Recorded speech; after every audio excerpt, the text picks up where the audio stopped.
जय गुरुदेव। मैं सुजीत धार्मिक ज्ञान A to Z में आपका स्वागत करता हूँ। आज हम बताने जा रहे हैं कनकधारा स्रोत। कनकधारा स्रोत पाठ का जो महत्व है इसी के बारे में हम बताएंगे।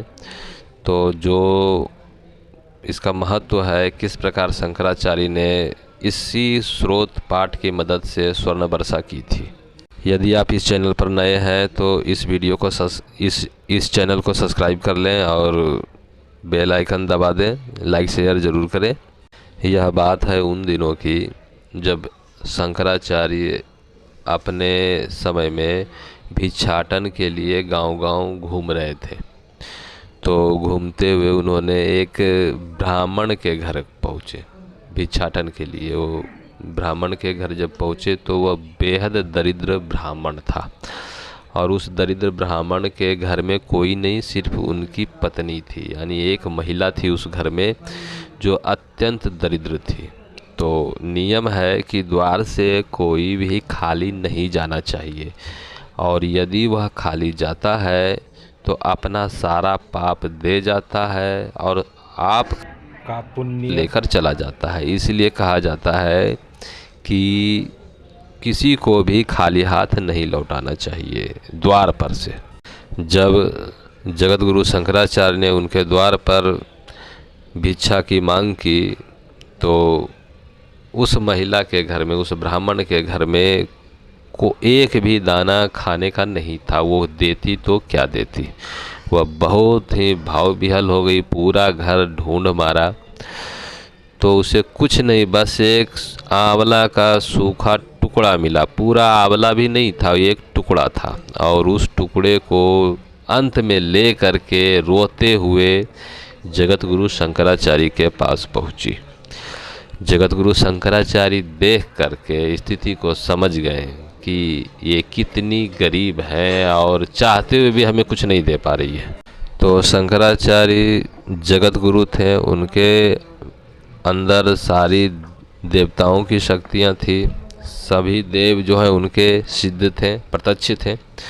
तो उन्होंने खासकर लक्ष्मी का आवाहन किया उसी समय और जानना चाहा कि ऐसा कौन सा कर्म है जो इस ब्राह्मण को इतना दरिद्रता प्राप्त हुआ है। ये इतना दरिद्र क्यों है। आखिर हम ब्राह्मण से ही, ये हम लक्ष्मी से ही पूछेंगे कि इस ब्राह्मण को क्यों नहीं धन मिल पाया।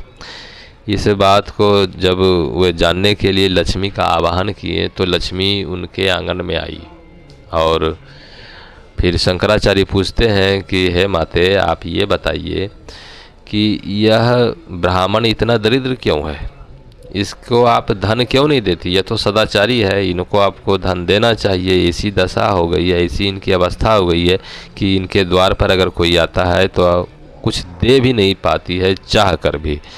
इस पर माता लक्ष्मी बोलती हैं कि ऐसा है कि इसके मैं पिछले कई जन्मों को देख रही हूँ। इसके पिछले जन्मों में या इसके और जो सदस्य हैं परिवार के, उनके पिछले जन्मों में कोई ऐसा कार्य नहीं है कि जिससे इस जन्म में इनको धन की प्राप्ति हो सके। कोई प्रारब्ध नहीं है, तो मैं कैसे दे सकती हूँ। बिना अधिकार के, बिना प्रारब्ध के, बिना कर्म किए हम कुछ भी देने में असमर्थ हैं। लक्ष्मी के इस तरह से बोलने पर जगत गुरु शंकराचार्य कहते हैं कि कोई तो उपाय होगा कि इसे धन मिल सके। इस पर लक्ष्मी जी कहती हैं कि ऐसा है कि इसके पास कोई और उपाय नहीं। यदि कोई व्यक्ति इनके लिए कनकधारा स्रोत का पाठ करे तो मैं अवश्य इसके घर में स्वर्ण वर्षा कर सकती हूँ जिससे ये धनी हो सके।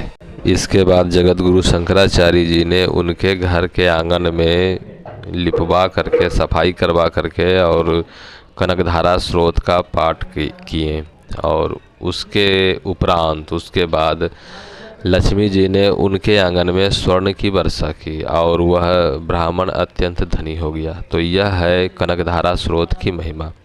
यदि आप में सामर्थ्य है तो किसी भी समय कुछ भी प्राप्त कर सकते हैं। आपके अंदर सामर्थ्य होना चाहिए, ज्ञान होना चाहिए, क्षमता होनी चाहिए। अगर आप लोगों को यह जानकारी अच्छी लगी हो तो वीडियो को लाइक करें, शेयर करें, सब्सक्राइब करें। अंत तक देखने के लिए धन्यवाद।